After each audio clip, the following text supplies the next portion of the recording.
What's going on, diggers? Back in the garage, back at home after a weekend of racing at Galat Motorsports Park.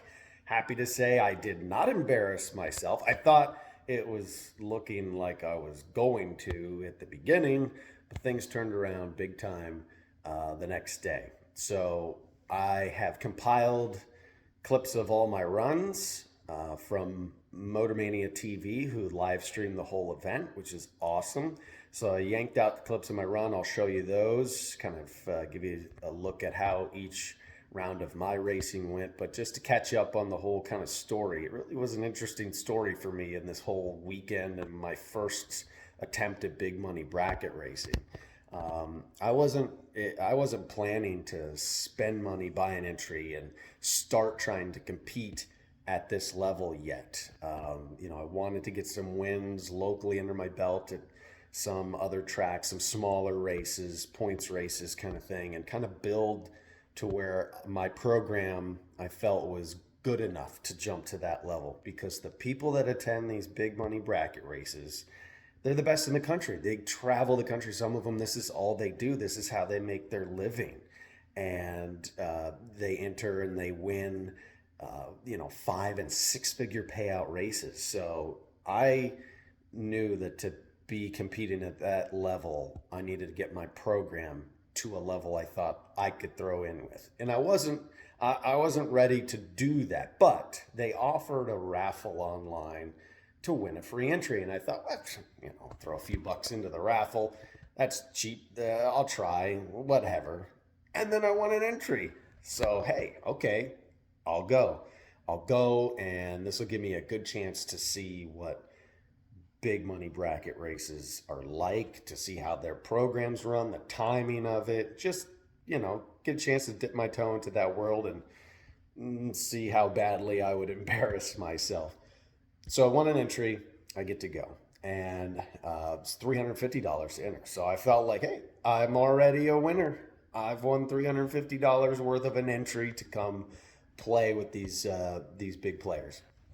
So I go up Thursday, do some testing. Testing goes great. My lights are super tight. The car is super consistent. I even had the triple zip light in testing. I was really excited about that. First perfect light I've thrown down. I've thrown down lots of, 002s and 01s. I've been right there, but haven't been able to get triple zip printed on the ticket yet. So I got me one of those. I was feeling great about that. Friday comes around and we start to get some wrinkles in the program. Weather. Okay, so Friday, there's some weather moving in, cold front, rain. Question is, when's it going to start affecting the race? And are they going to be able to complete it and get it off? Sunday also is looking like they're not going to be able to race Sunday, not because of rain, but because the temperatures are going to be too cold. It's only going to get to about 50 or 51. And at that kind of temperature, it's like nobody's going to hook well in the track. And so they decided early on, Sunday's not going to happen. We're going to race Friday and Saturday, and we're going to take the purse from Sunday and add it to Friday and Saturday. So instead of 3 races where they were going to pay $13,000 to win each day, they scrubbed Sunday and they made it $19,500 to win on Friday and Saturday. Okay, cool. So Friday rolls around, we get one time run, and then we go racing. I go make my time run Friday, thinking, hey, it should run what it ran in testing the day before. My lights should be tight. I go like 10 red on my time run. And I think, okay, I just need to roll a few more numbers into the box. That was a little surprising. I thought I'd be still right there, not that red, but okay. So to be safe, I put like 15 numbers in my delay box. Should be good for first round. First round comes up, feel good about the number I put on the car. I go up there, I feel like I nail the light. I go down there and he gets around me and gets the win light. I find out when I get my time slip, I'm 58. 58! Already I'm thinking, here we go. I've come here to the big money bracket racing world and I've embarrassed myself. Look at this guy. Who is he? Nobody knows, but he just went 58 and the guy just sailed on by. He's a duck, right? So that didn't feel too good. But looking over everything from my testing, knowing what was kind of going on with the car and feeling like, no, I nailed that light. I kind of surmised that I think I turned the tire a bit. There was an oil down in that lane a little earlier, and they had to kind of clean that up. And I did lose some in the incremental time as well. So I think the tire turned, and maybe I was spinning a little bit or something that hurt that whole run, start to finish. So I kind of said, hey, I need to throw that out of my head for Saturday. Now, they do offer a re-entry round. You can pay money and run in the re-entry round. And if you win, you're back in the race. But knowing the rain was coming, I was like, I'm not going to bother with that. No, maybe if I do need to do that, it'll be Saturday that I saved my money for that, right? Because I've won my way in here. It's like I haven't paid anything to race. It'd be good to not pay anything to lose either. So I was trying not to bother with the re-entry part at all. So Saturday rolls around, a new day, no time run on Saturday, just right into first round. And their goal was to get that race in. So they were ready to go. And I've clipped all of these runs together, and you'll get to see all of them. But what was great about the race was the car performed well, and I performed well. Saturday went awesome. I lined up against some really big names in the bracket racing world, arguably one of the biggest names, and turned on win lights. And if I can win against those guys, I can win against any of them, is what I left telling myself. And it's true. And so I feel really good coming out of that I've got a good setup, a good program. My lights have come around, and we should be able to turn on more win lights this season and get that car in the winner's circle. If I can do what I did this past weekend, it should happen. So I'll let you watch all of that. I've got it all clipped together, and check it out. Leave some comments. Let me know. But thanks for following along with Diggers. Hopefully you'll like and subscribe. And thanks to Motor Mania for covering the event. I've clipped out the clips of my run from that so you can see them. But just, wow, what a weekend. I bet you can hear I'm hoarse because I was shouting at the top of my lungs with every win light, especially against the final guy I raced. And you'll see too that the race, I actually didn't lose the race because the race got called Saturday for big oil down at the end. So I would have been on to round number 5 with probably like 25 or 26 cars left, I think. Would have been in round number 5. I was getting down into late rounds, but they had to call the race. So long story short, to wrap it up here before I play the runs, I didn't pay to enter the race, and I left with money in my pocket because they split what was there for everybody who was left. So what a weekend. Check it out. Thanks for watching, Diggers. Kenny Snyder, dial 443, left side. Right side, dial 506.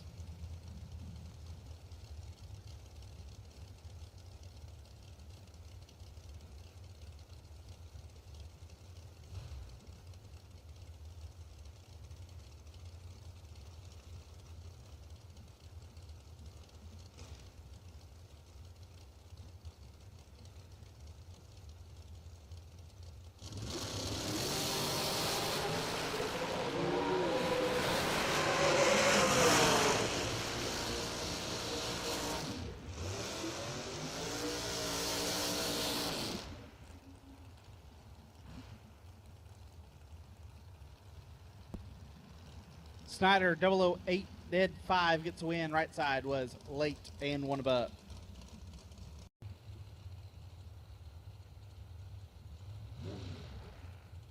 Eric White dialed 504 can take on Michael Pascal dialed 455.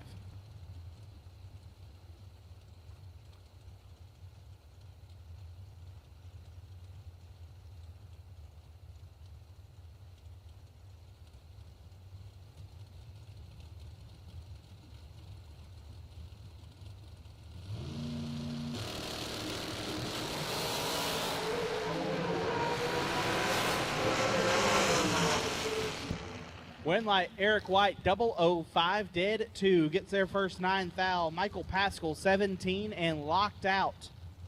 7 total for Eric White. He'll move on.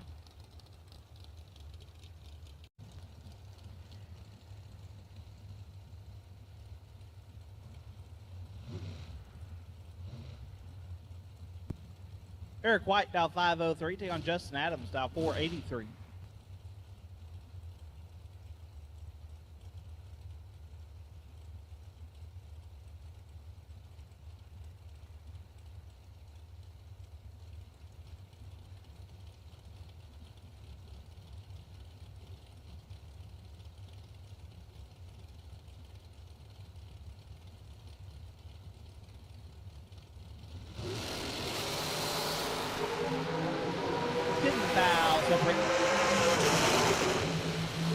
When that goes to Eric White, 13 and 1 above gets their first 31 thou. Adams 23 and 3 above, no good.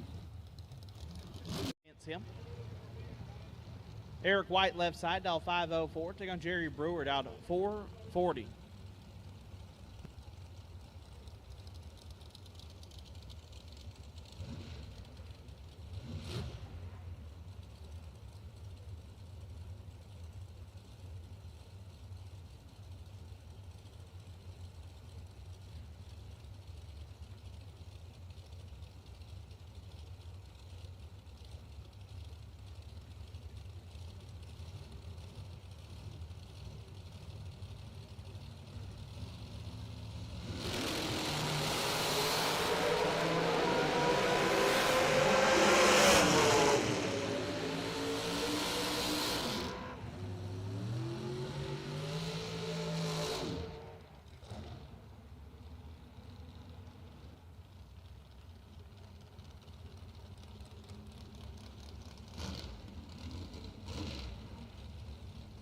Win light Eric White 24, dead 3 gets the win. Jerry Brewer 34, dead 9, no good.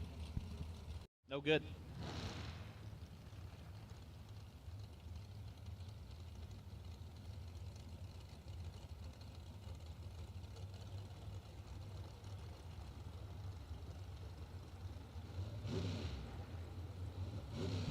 Eric White, dial 504. Take on Jeff Sarah, dial 448.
Separated.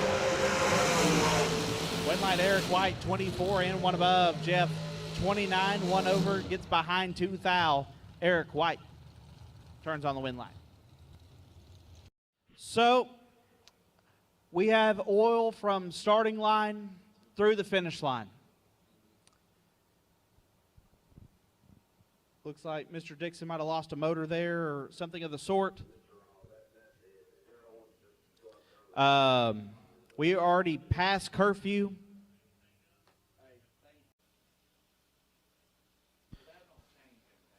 So on the foot brake side, there are 17 of you left. We're going to have to cut that up between y'all. And unfortunately, we had a pair and a bye left here on the top bulb side. And we did not complete round 4 per the flyer. We go back to the beginning of the round.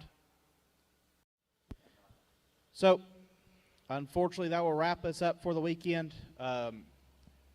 Obviously, not the way us here at Loose Rocker want to end things.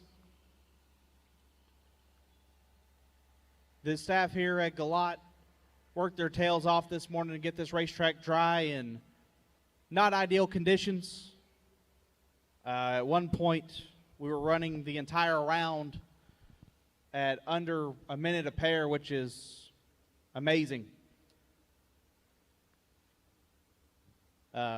We do apologize to you racers. We told you we were going to try to get a winner, and I promise you we sure tried. Just didn't quite work out for us. Like I said, give us a couple of moments down at registration to get things sorted up. Foot brake. We did complete your round, so there's 17 of you left. You will cut up what is left on the top bulb side. We had 3 cars left in the lane, so we must revert back to the beginning of the round.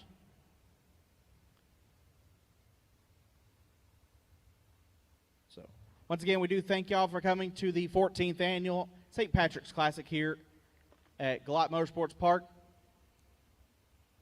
Huge thank you to you racers who came from all over. I've seen Michigan, I've seen Nebraska, I've seen Iowa, from Florida to New York. You all came here to race with us, and I can't tell you enough how much we appreciate you for choosing to spend your time and your money here with us. I promise you there is no one more heartbroken than we are that we couldn't get this in.